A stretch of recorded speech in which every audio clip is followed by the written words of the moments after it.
My name is Syam and I am currently doing my third year undergrad in automobile engineering at SNS College of Technology. So I'm actually here to share out my thoughts and experience that I gained through CFC, the Center for Creativity under the 5-pillar activity. Now we'll be moving on to the Liquid Studio where our project is safely kept there, and I'll be here to explain this for you. Come on.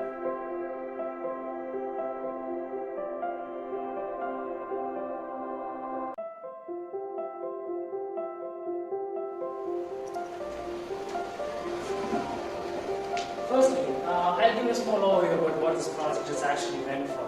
We all know that engine oil is one of the most important factors for internal combustion engine vehicles.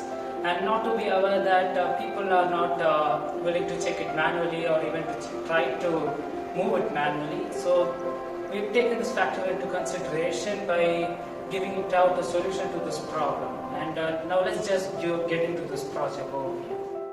So we'll have a small explanation about how this engine oil condition and monitoring system works.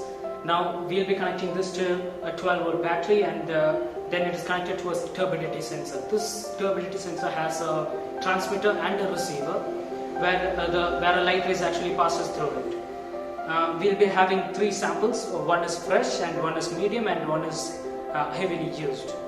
When the turbidity sensor senses fresh oil, it shows green.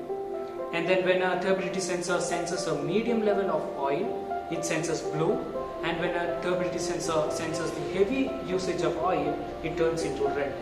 So by this we can actually differentiate between the amount of usage of engine oils that an average user can be identified. Fresh oil, and the second mid one is medium level used oil, and this one is heavily used oil. Green, blue, red color.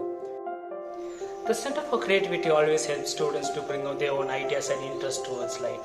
And that's why I actually use this opportunity as a base in order to create my own electric vehicle startup named Hockey Motors Private Limited. Now let's move on to it. We're actually on the process to make this vehicle towards a grand success. The difference between other EV manufacturers and our project is they've actually used a hub motor to the rear, and we're using belt drive to power the vehicle for better efficiency.